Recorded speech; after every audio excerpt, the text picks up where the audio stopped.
Hello and welcome to season 10 of the Meaning Movement podcast. If you're watching this, if you're hearing my voice, this is the culmination of a ton of work that my team and I have been doing over the past few months to get ready, to get prepared to 4x our production with this podcast. You may have heard me talk about before how important the Meaning Movement is to me personally and how much I've wanted to see it to go to new places, and how I'm kind of just throwing everything at the wall, see what sticks, kind of blowing it up to see what's going to happen. And this episode and this season of the next couple of months of doing 2 episodes per week is a piece of that process for me. So I'm so excited to be here with you, to be doing this together. So welcome to season 10. Hey everybody, Dan here. So excited to be back with the 3rd installment of this mini-series, Finding the Meaning Movement. This series is embedded within season 10 of the podcast. You'll find it in the episodes of this mini-series in your feed with the letters FTMM in brackets at the start, just to help you distinguish these from our normal episodes. In this series, I'm welcoming Raj Lulla. He is a partner at Fruitful Design and Strategy as a co-host for some build in public style conversations about the Meaning Movement, marketing and branding problems that I'm having with the Meaning Movement, with my own personal branding problems, and really seeking to scale up the Meaning Movement. He and I are taking this conversation that we've been having behind the scenes and doing it in public as a way to hopefully give you some inspiration for how you're wrestling with similar questions in your own life, with your own projects, with your questions of what you're going to focus on, where you're directing your efforts. Hopefully my work, the way that I'm wrestling with these questions, will be an inspiration to you in your own journey. It's not necessary for you to go back and listen to the other 2 episodes in this series, but they may add another layer of dimension and color to the conversation. Totally up to you. So without further ado, let's get into it.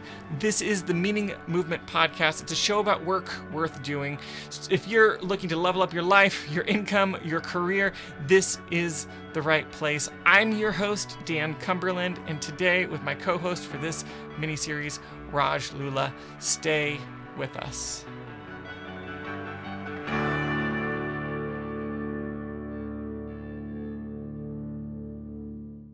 This episode, like all episodes of the Meaning Movement podcast, is made possible by the Calling Course. I just want to say, what do I mean by that when I say made possible? It sounds like something that they say in Sesame Street at the beginning or the end. My kids love Sesame Street. What I mean by that is this is a bootstrapped project. I have a course called the Calling Course. It's what I consider the cornerstone or flagship offering of the Meaning Movement. That course is all about work, all about purpose, all about navigating this space of these questions of who am I? What is my life about? Where am I going? What's my contribution going to be? Whether that's right now, in the future, whatever it might be. This podcast has expenses. We pay for those expenses via sales of that Calling Course, also through sponsorships. Share a little bit more about in just a moment. But I wanted to just, instead of talking about the Calling Course here today, wanted to share some words from a recent member of the course. This is Ryan. He sent this over and gave me permission to share this with you. So I'm going to read from him, his thoughts on being a part of the Calling Course. He says, discovering more of who I am and how that connects to the world in work is an overwhelming process. It can be hard to know where to start and easy to feel stuck. The Meaning Movement has been a great acceleration, affirmation, and help in this to me. The Calling Course specifically offered new perspectives and a deeper invitation into who I am and how I can walk the path to becoming my fullest self, connected to others in a mission through work. I love that so much. The combination of material, questions, and direct coaching through Q&A is powerful. I recommend it to anyone doing the hard work of walking deeper into their call. First, thank you so much, Ryan, for those words. They are just so fantastic, and I couldn't have said it better myself, which is why I'm reading them here. If you're listening or watching and you want to know more about the Calling Course, the course I open up for enrollment periodically. I don't have a set schedule at this time, but the best way to know when it's going to be the next enrollment period is going to be opening is for you to be on the email list. You can get on the email list anywhere at themeaningmovement.com. You'll find a bunch of subscribe boxes around the site, or go to the calling course, thecallingcourse.com. There is a free mini course. It gives just a small taste of what the calling course is all about. If you join that mini course, you'll be sure to be on the list for our next enrollment. So if any of that sounds exciting and enticing to you, make sure to jump on the email list, and then you'll be notified when that next enrollment period opens. I just want to take a quick moment to talk about sponsorship. I've always said that this podcast, this endeavor, is made possible by the calling course. What that means is it's self-funded, it's bootstrapped, but we are opening the door to sponsors to come alongside us if they're a good fit for our audience. So if you have a business, a service, or work for someone who does, that would like to get in front of an audience like ours, shoot us an email at podcast@themeaningmovement.com. We can tell you more about what we have to offer by way of our audience and sponsorship opportunities, and we can take the conversation from there. Podcast@themeaningmovement.com. Thanks so much. And we're back. Welcome back, Raj. This is the third episode in this mini series of sorts that we're doing. How do you find yourself at this moment? I'm loving it. Thanks for having me. I love it. That's me asking that question is, how do I pretend like we didn't just record the other episods right before hitting the record button? How do you find yourself? I had a snack in between, so there you go. I'm I got a drink of water. Yeah, I think a great place for us to jump in today. Well, I mean, this has just been really fun so far, and excited to continue the process. But I thought could be fun to kind of peel back the layers a little bit about Storybrand and like that whole process that we're going through, that you're leading me through, and the work that we're doing on the meaning movement. Just so people have, even just for out of curiosity, I'm sure people are, wondering like, what does all this mean? What's going on behind the scenes? And I think it'd be fun to kind of share again the idea of like build in public some of the process that we're going through. Yeah. So in my day job, not hosting the podcast with Dan here, I'm a brand strategist. I co-own a company called Fruitful Design and Strategy. We're based out of Omaha, Nebraska, and we are one of about 35 or so Storybrand certified agencies in the world. And what that actually means is that we use a framework called Storybrand that helps you position your customers as the hero of the story instead of yourself. It positions you as the guide of the story instead of the hero. And the way that it does it is it uses the 7 elements of story that have been used over thousands of years, from Aristotle all the way to today, to create movies like Star Wars and Harry Potter, and books like the Iliad and all those things. The heroic journey. It's a story that's been told over and over again, and it really breaks out down into 7 elements, and you can use those elements again to position your customer as the hero of the story and position yourself as the guide. So you are Luke Skywalker, or they are Luke Skywalker, and you're Obi-Wan Kenobi instead of the other way around. The reason we do this is because if you position yourself as the hero of the story, then the customer who wakes up in the morning and doesn't think about you first thing, believe it or not, they're thinking about their lives and how they're going to be good parents today, how they're going to make their business succeed, how they are going to learn something, be something today. You don't cross their mind until well later in the day, and the only real question that they have for you is, are you going to help me do that? And so if you position yourself as the hero of the story, then they go, oh, you're in a different story, this isn't for me. And so instead you position yourself as the guide, as a helper to their story, and they know that you can actually go together to what they're trying to do. So we've been working on your brand script. That's kind of the outcome of the Storybrand process.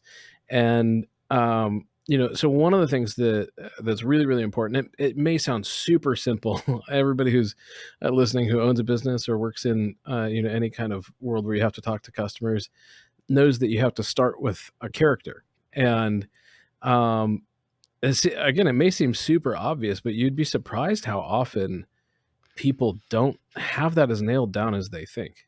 One of my favorites guilty is as charged. Well, and kind of like you said, a few episodes ago where it's like, who's the moving meaning for? And you're like, well, anyone who, and it's like, anytime you start with anyone, it's like, No um, one. yeah, Luke Skywalker is not just anyone. He Yeah. happens to be, in the lineage of Darth Vader. Makes him pretty important. He's a pretty specific someone. And spoiler alert for anybody who hasn't seen those, but Oh you've had like no, 40 we years, so ruined it. it's Ruined the whole. Because before, I know you have more to say, but before yeah. I on my desk lives. I just was ducking out a frame to find it. This is my from my Yes. childhood. My Luke Skywalker action figure for people who are listening. Luke Skywalker looking very ripped with a backpack with Yoda in it. That lives on my desk. I dug my Star Wars action figures out of my shed, the storage shed, for my kids to play with. But I stole that one, and the reason I keep it on my desk is as a reminder that well, you said Obi-Wan. I'd prefer to be Yoda, That's great. and That's great. to be the Yoda is really it's a reminder to me, to be the Yoda to the Luke Skywalkers, who Luke Skywalker is a stand-in for everyone in the audience. So, Yeah. just wanted to Yeah, share that's that. great. They keep me company on my desk as I'm working away here. Yeah. Yeah. And so exactly to that point, Dan wants you to carry him around in his backpack or in your backpack, and that's that's where I we're going with kind this. of do, right? If you're listening, like you're carrying me around on your phone or That's whatever, true, in your pocket, wherever. Yeah. That's And so we begin on this entire process with identifying the character, and yeah, again, when you get lost in that sort of this is for everyone, this is for anyone, Mhm. then whenever you tell anybody that you go, oh, this is for everyone, then really what you're telling them is it's for no one, Yeah. because there's hardly any product that you buy at the store that is really legitimately for every age, every race, every gender, every class, every income level, like everything that you could think of. There's probably hardly any product that actually crosses all of those boundaries. Maybe toilet paper, but even then, you've got the cheap toilet paper and the good. It's like there's just So not very true. many that hit everybody in the same Mhm. way. Mhm. So you start with that character, and again, talking about building in public here, kind of rebuilding the meaning movement in public here, finding the true identity of the meaning movement. Yeah. Yeah. Let's kind of throw it back to you, Dan. So, who really is the character Yeah. who is going to be most successful in the universe of the meaning movement? I love that. It's such a good question. It's like a hard question to answer because we're figuring this out as we go, and I feel like we're you know I'm learning it. I'm discovering it. I'm finding it, to use that language. But it's someone who feel and so likely mid career, could be male or female, tends towards male, outwardly successful, inwardly feels like a sense of incompletion when it comes to Yeah, success. Some doubt, some hesitation, some unfulfilled, I guess, desire when it comes to their professional endeavors, and that's shifted a bit from when I started, which we can talk some more about that. Um, but yeah, I think the payoff or the journey that we're inviting people to is towards like some of the words that we've used is um, like being the director or captain isn't quite the right word, like director of their lives, I think is a word that we've yeah, used, like to really kind of taking the reins and shaping their life into what they want it to be. Is yeah. So, and some that of the was language that we've used. that was going to be another question I was going to ask Yeah, was what does this person want? Because yeah, and this again, it may seem super obvious, that somebody who feels outwardly successful, but inwardly maybe struggles, like we talked about in the last episode. I've got multiple roles in my life, and I feel maybe successful at work, but I don't feel successful at home, or the other way yep, around. yep. And or maybe I feel great in both of those, but I don't feel like I'm living up to my faith or my values or Hmm. whatever, because I feel like I maybe should be doing more. And again, whatever area. And so what does that person want? Now, if you were a different type of business, if the meaning movement were a different type of business, you could have a different answer to this question. Yeah, For example, somebody who feels successful on the outside, but doesn't necessarily feel all the way successful on the inside, it isn't hitting their own standards in their own life in every area. And so what do they want?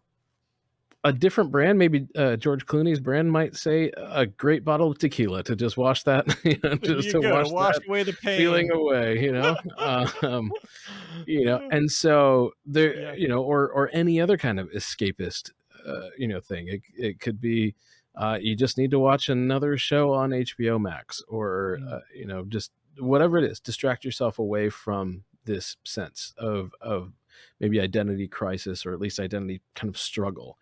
And but the meaning movement is different in that it fully embraces the struggle and says, okay, yeah. let's go through this together. Let's find Mm, clarity on the other side of this.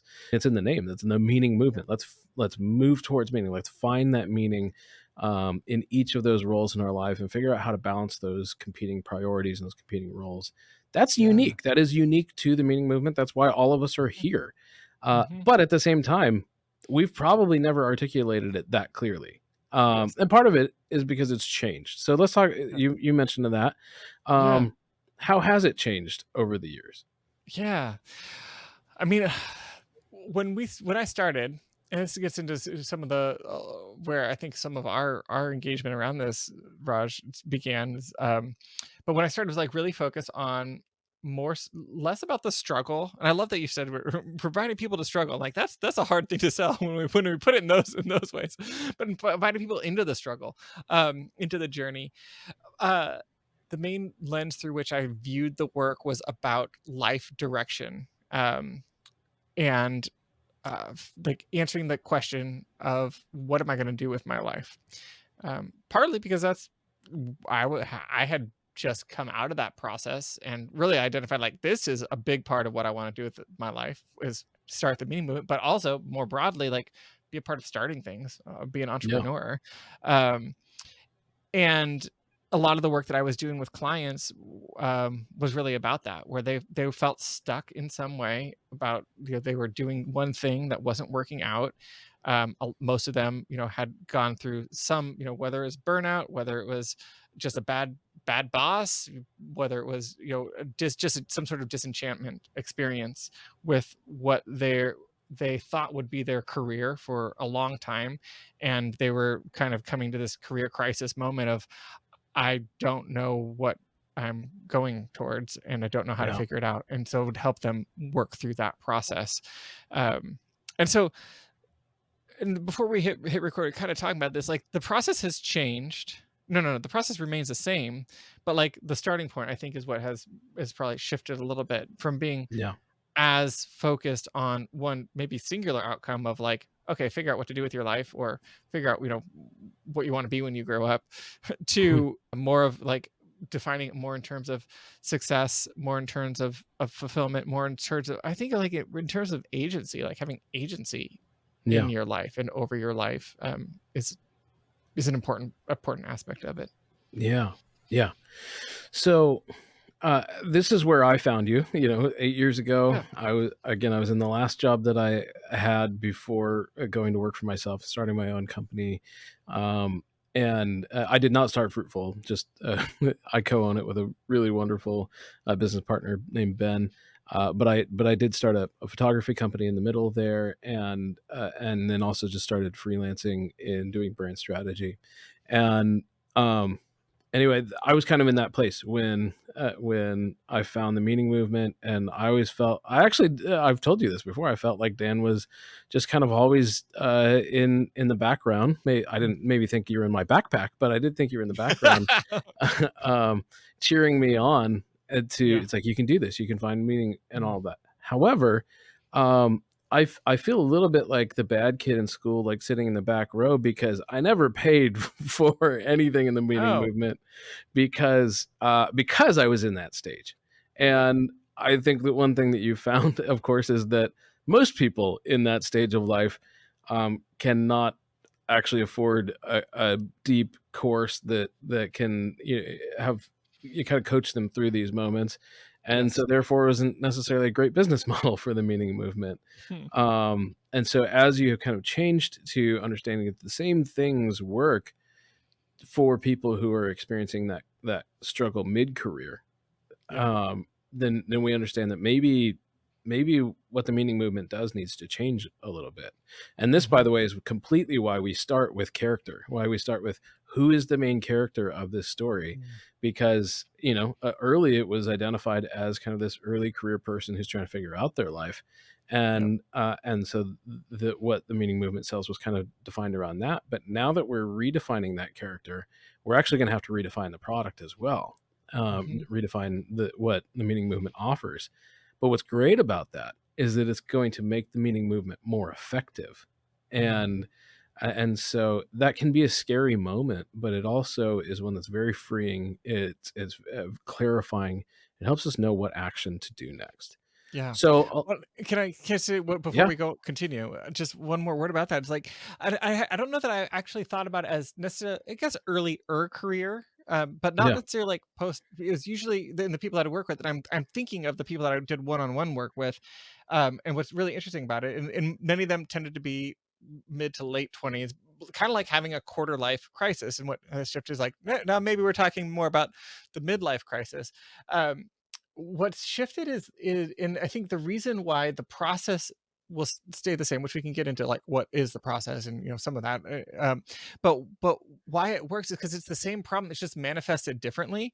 And the yeah, difference, and I'm just realizing this even as we're just talking about this, the difference is that the old demographic, the former demographic that tends a little bit on the more younger side, they're more willing to kind of blow it all up and find yeah, something new, while the demographic that we're kind of that's coming more into focus, is more interested in maybe holding the tension yeah, between what they're currently doing, but finding some success, some sense of success or fulfillment in that. What's also interesting about that is the former demographic, and this I think could is a whole nother can of worms that we may or may not want to dive mhm, into.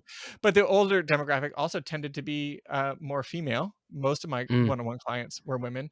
But then as far as people have responded to the messaging that we're talking about here, they tend to be male. And I don't know, gender, all of it, stereotypes, like the cultural whatever things messaging around gender, I think is at play, at least to some degree, in that yeah, men might feel a extra degree of responsibility, kind of like we talked about even with mhm, me and how I define success, than women do. Which isn't to say that that the material that we're creating isn't useful for women or anything like that, but that it often tends to be men that are asking these particular questions in these particular ways, yeah. which is I it's think just maybe interesting.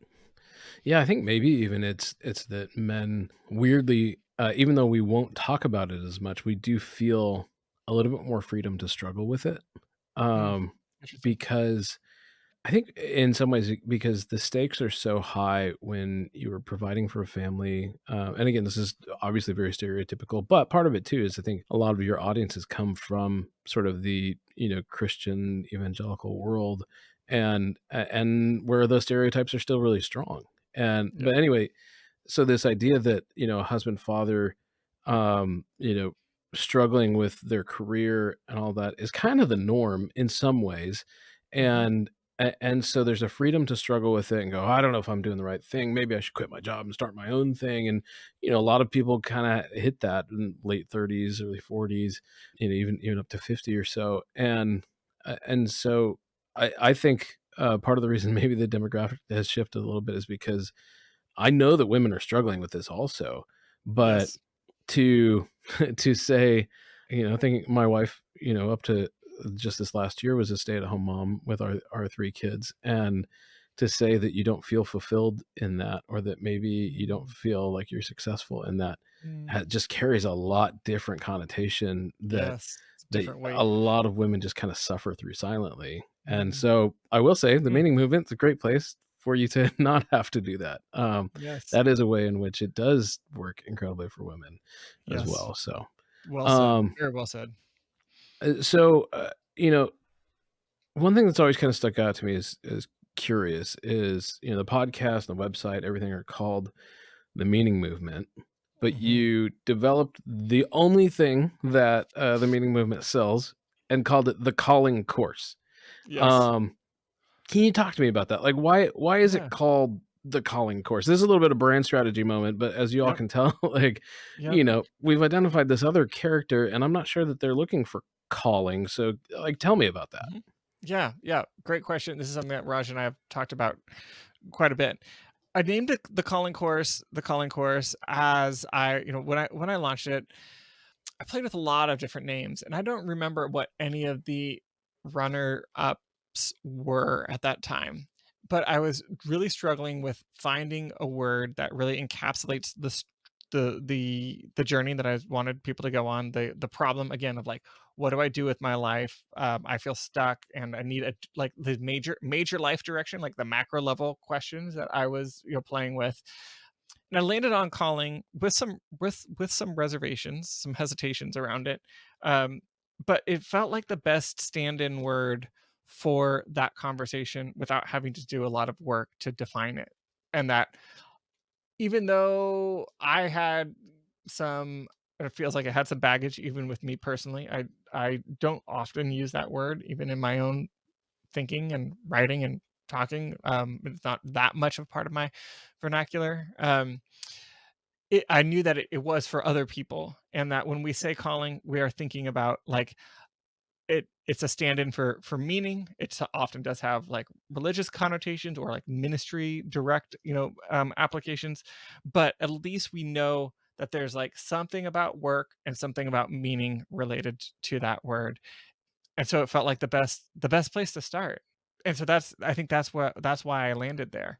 What Yeah. often, and I see this, and this is some of your, where you've pointed out, like it's not a faith-based thing, right? Like, no, it's not. Mhm. But that's often a misconception. It's like, do I need to be a Christian or a Catholic or have some religious affiliation, to benefit from it? And the answer is no. And unlike the traditional view of calling, capital C calling, I should say, which is like handed down from God, and the clouds part and the light shines down on you.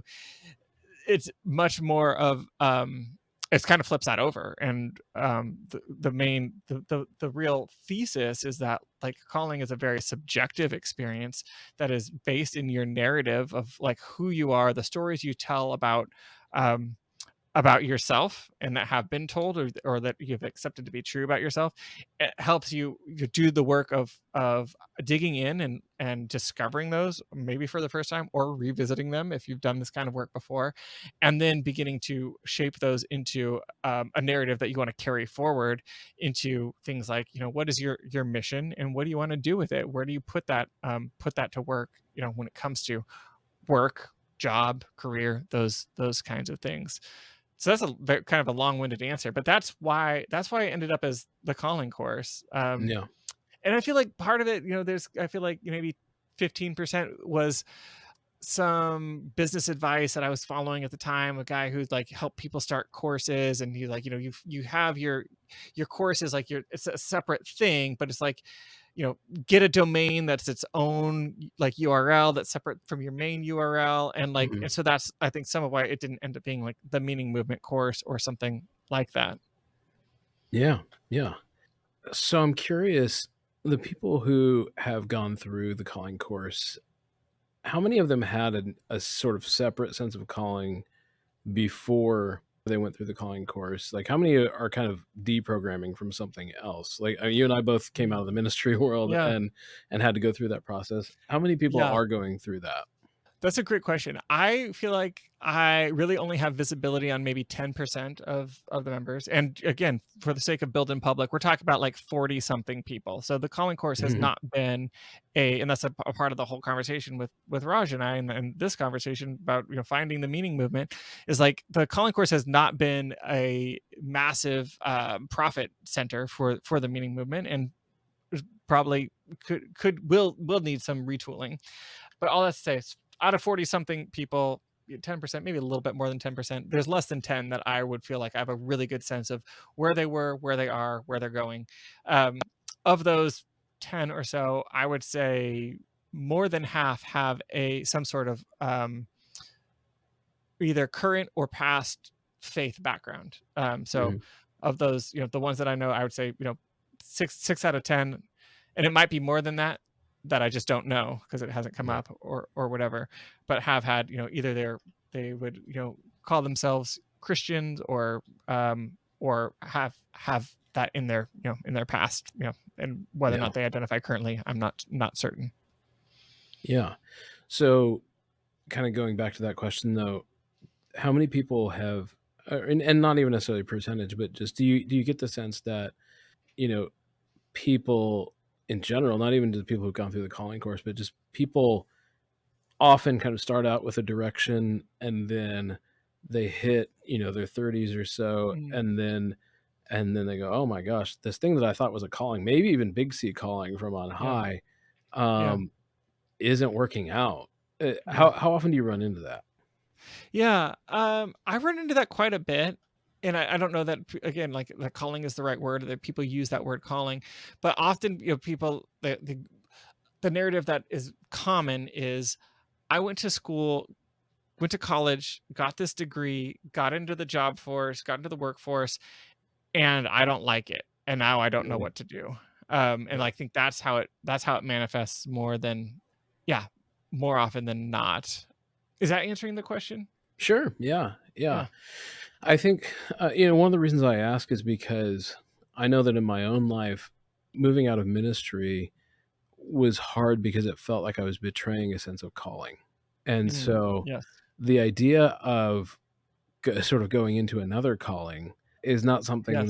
that I Totally. sometimes am even interested in doing, or if I am interested, it's something I do with a severe amount of caution.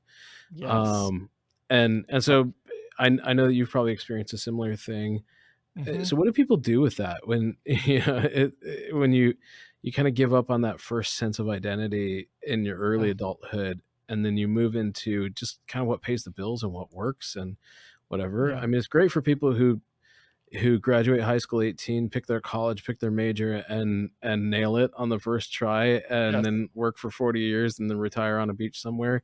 Great Yeah. for good for you. If that's you, you're probably not in the right place because like you're just acing it, especially if Yeah. you're also a great, parent and spouse and You're operating at a different volunteer. level. Yeah, yeah. It's like feel free to write the book and send it to each of us because Yes. that's not us. Yeah. Yeah. But my impression is that most people do kind of try on these different identities Yep. and maybe even moralize them, Mhm. and then when they have to make a change they feel this sense of failure. Is that Mm. common? I think it is really common. Yeah.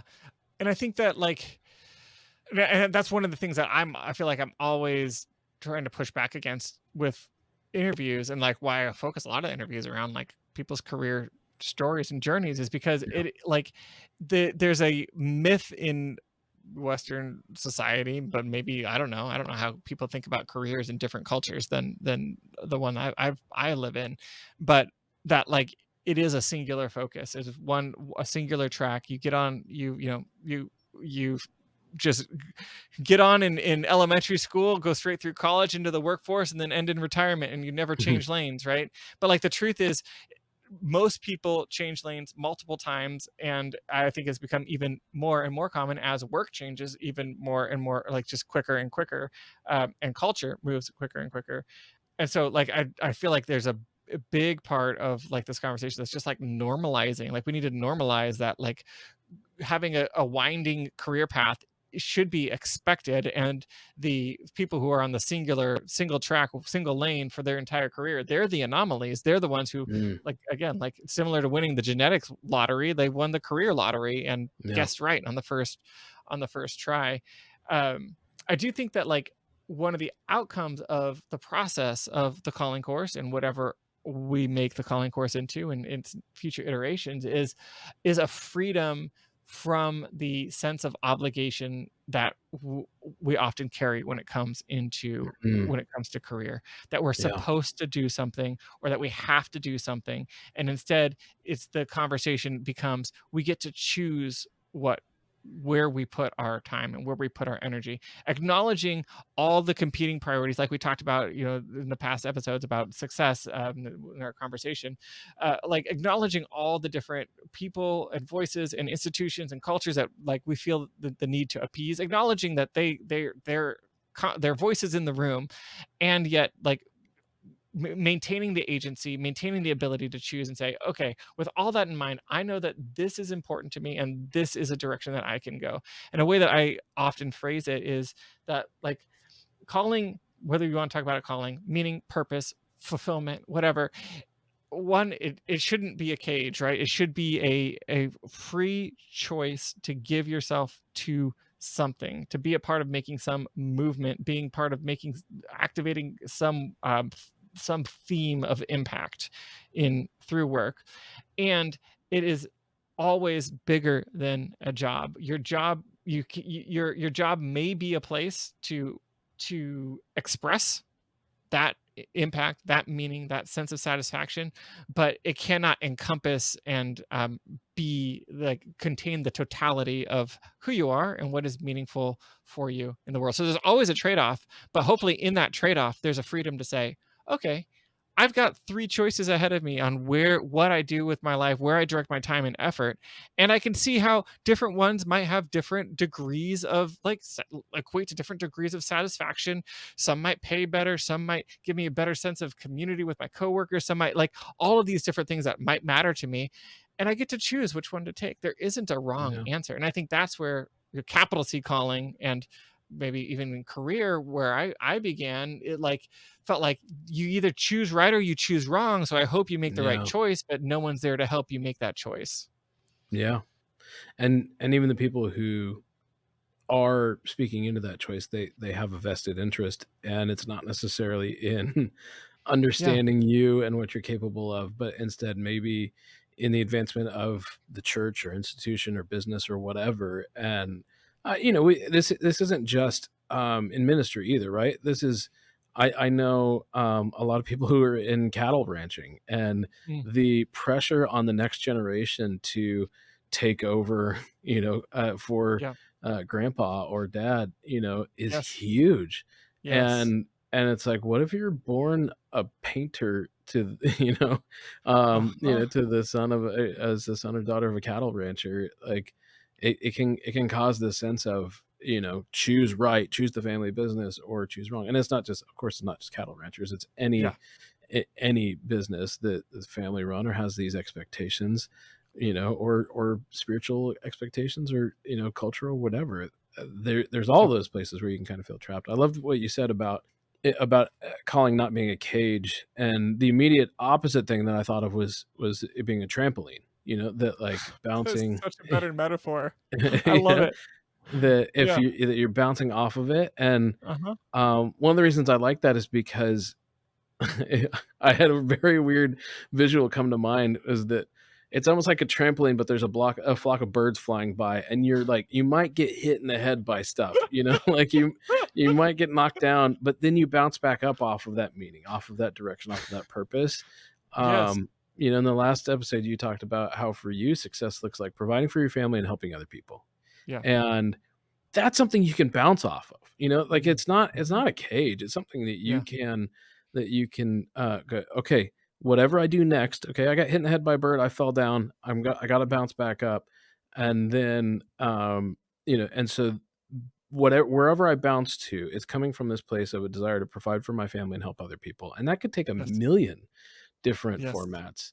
And you 100%. might have to kind of fix it, or and not fix it, but you might have to kind of figure out how it shapes to what you want to do. But I could honestly see somebody like you, if you were, uh, in a hard place in your career. I could see you caring for old folks in a senior home, like, Mhm. because that you would still have that sense of, it's paying the bills for my kid, and I'm Yeah.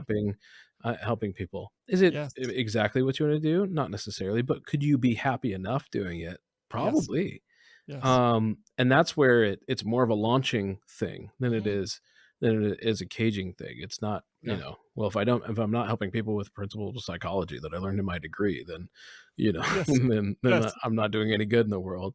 It's not that at all. We can I love it. experience the meaning But I think in that different formats. yeah, and the trampoline metaphor also really fits because it's an iterative process. Like, because we're always growing and changing in our sense of, so because of that, the story we're telling ourselves about who we are, which is the essence of identity. Identity is literally a story. That's always changing and growing. And therefore, our sense of satisfaction, purpose, engagement, calling, whatever word we want to use, is also going to have to be changing and growing with us as well. And so, what's great about the idea of a trampoline is that you're bouncing and you keep bouncing, you keep coming back to it. And that's really what my desire has always been with all of my material, especially the material that's in the calling course, is that it would be an invitation to a journey, or as you said earlier, an invitation to a struggle. And that's a place where that's a resource that you can come back to and should come back to regularly every few years. I would expect, as you're starting to think about, okay, do I need to make some adjustments in my life? Here's a framework that can help you think through what adjustments might need to be made and how you're thinking about yourself and what you want and who you want to be and how you want to be the director of your life in the next, in the next phase. Yeah. And I I wouldn't normally correct the way you said it, but Yeah, especially not on your own podcast. But what I actually said was agree. not invite you to struggle, but it was invite you to embrace the struggle. Because the Yes. fact is that the struggle is coming regardless. Like I'm not asking Yes. anybody, hey, go struggle more than you need to. Like Yes. it's that we experience this struggle. We wake up in the morning and go, I don't feel like going to do this. And Yes. and we don't know why. And then we feel guilt about not wanting to do it and maybe even guilt about not knowing why. Mm. And so we've got all of these stories that are competing each other against each other, and especially when enough of them are in conflict, you wake up and sometimes you just feel like I don't feel like doing anything at all. Yep. And so instead of covering that all in shame and Hmm. going, "Oh my gosh, there's something wrong with me." First of all, it's incredibly normal, as we just talked Yep. about. And Yep. secondly, this is what I'm talking about, is that it's an invitation to embrace that struggle, Yep. to see what it's trying to tell you in your life. Hmm. And it could be anything from, "I need a career change," to, I maybe need a little more sleep," Yeah. or, Yes. there's any number of things that could be connecting with that. It could be, physiological, it could be emotional, it could be spiritual, all of those things. But this is a place where you can admit it, for one, and Mm-hmm. then wrap your arms around it. I love, I think Robert Downey Jr. called it hugging the cactus. And, Yes. I just love that metaphor. It's just like, So sometimes good. you just have to embrace the suck. You have to embrace Yes. the fact that it's not great, but I'd rather lean into this and figure out what's on the other side of this than just continue to feel this way.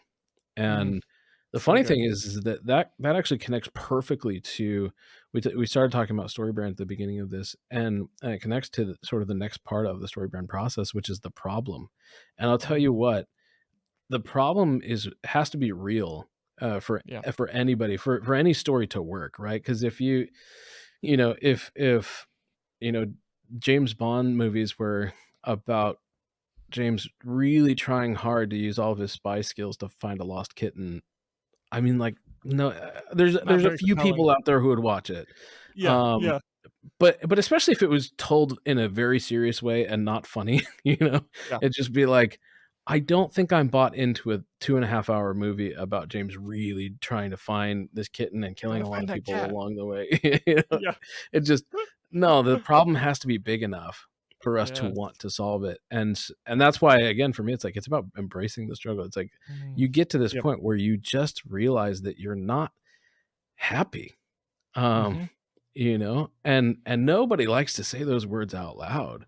No. But if you're waking up every day and you don't have the energy to do it, and you don't have the drive to do it, whether it's work or dealing with the kids or going to church or whatever, Mm. um, then it's okay to just admit, like, these things are not making me happy. I don't find them Yep. satisfying right now. It doesn't mean you have to dump everything. It means that Yep. you have to kind of unpack it and figure out why, what's there. And Mhm. that's what the meaning movement, the calling course, whatever, has always been about. Yeah. That's why, even though I never bought the calling course, it's always been a great community for me to be a part of, because there's anybody asking these questions and admitting that it's normal as opposed Mm. to just being like, yeah, everything's fine. Just Yeah. buy, just buy LaCroix Everything's and wear not your fine. Nikes and exactly. Like, it'll all be fine. It's fine.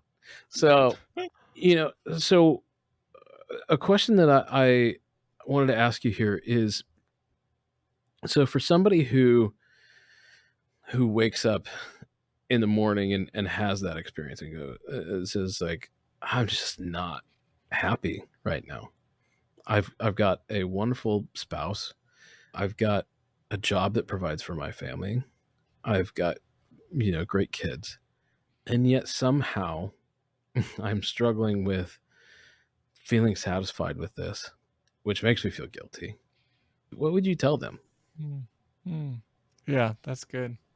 The first thing I would say is like what you're experiencing is like such a human Mm, experience, and that it's okay, not even just okay, but like actually an opportunity for you to level up and become find the next iteration of, I think, to use the word call, who you're being called to be.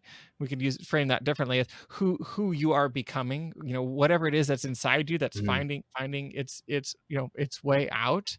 And so I think, there's this quote, I feel like it's a Buddhist quote. I'm not even sure. I found it through Tim Ferriss that he wears it on a bracelet. It says, "The struggle ends when gratitude begins." mm. And that quote just like I feel like has been bouncing around my head for the last few years because it's so true. And so to begin by first accepting where you are.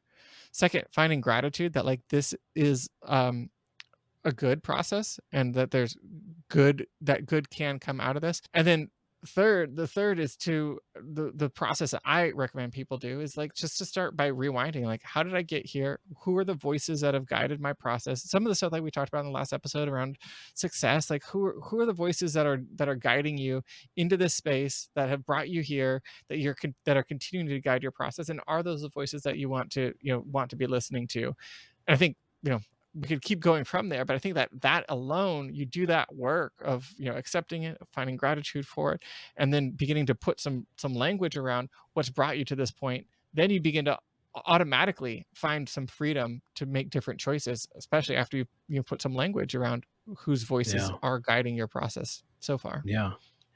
And it's hard with something like this. The Storybrand framework is about helping your audience understand that they're on a heroic journey. And it's hard with one Yeah. like this where it's easy to feel like a victim.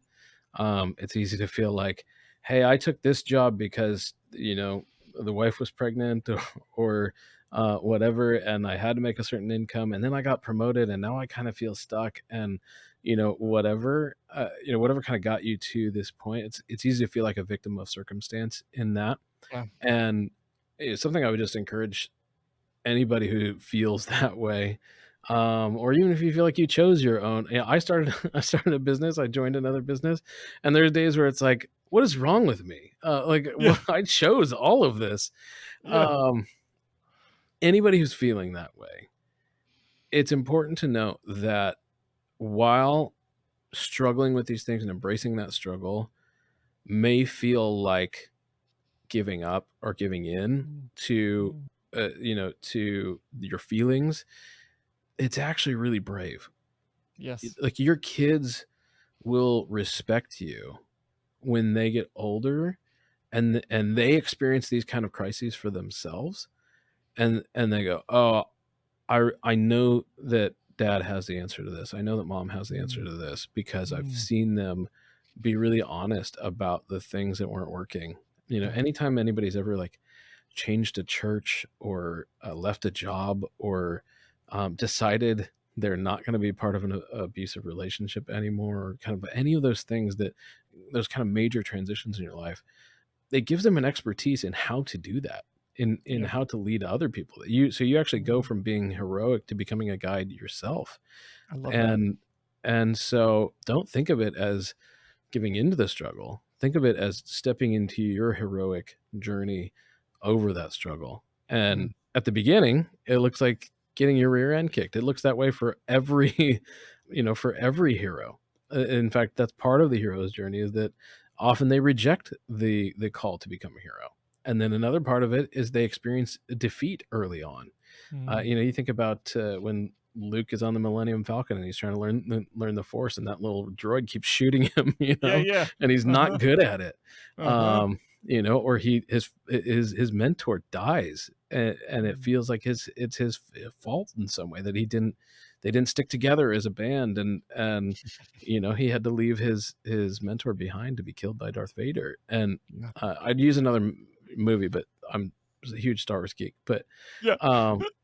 and so it's okay if it feels Yeah. like hugging a cactus right now. It's okay if it feels like failure to even admit that you feel depressed or discouraged about a job that you should be fine with, and a family that that that you love and care for, but may drive you crazy at the moment. It's okay. Mm. Like, that's actually the Yes. beginning of your heroic journey. Yes. I love it. I love it. Yeah. I think that's, just a great place to push the pause button and leave folks with that. I hope we've given you some permission, if you're in Yeah. that kind of a space, to know that it's okay, know it's part of the process, and such a human process that billions of people are going through with you currently. Yeah. And that by entering in, like, it's the struggle is happening whether or not you want to accept it, and the best way to move through it is to let it happen and be a part of the process along with the struggle. So 100%. we'll call it a wrap there, and we'll catch you next time, Raj. Awesome. Thanks, Dan. Thank you.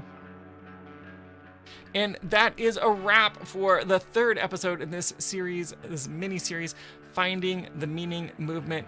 If you'd like to find links to what we talked about, anything that we talked about in this episode, you can find them in our show notes at themeaningmovement.com/FTMM03. That's FTMM for Finding the Meaning Movement 03.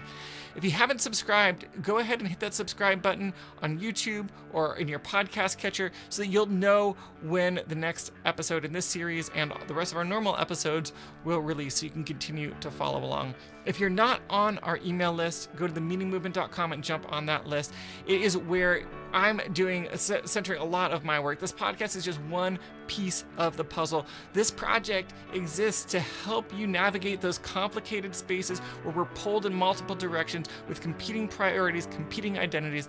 And if it's helpful for you to have more intention in your life around those things, that's what this is about. And the newsletter is a really great way to weekly get a little dose of what you need to make it through that week. We share highlights from the podcast, invitation to free trainings that I'm doing regularly.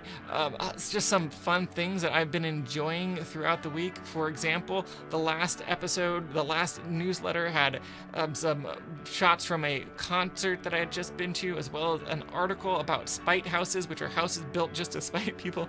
Those are just a few of the fun things that I enjoyed the last week. But in addition to that, again, invitations to free training events, deep thoughts around work, identity, career, family, relationships, all of those things. So go to themeaningmovement.com and jump on that email list. It's totally free. You can unsubscribe at any time. It won't hurt my feelings. Thanks so much for listening, for watching. If this episode has meant anything to you, please share it with someone who might benefit. Our artwork is by Eliezer Ruiz. Our music is by Tom Roram. We'll be back with you shortly. Thanks so much.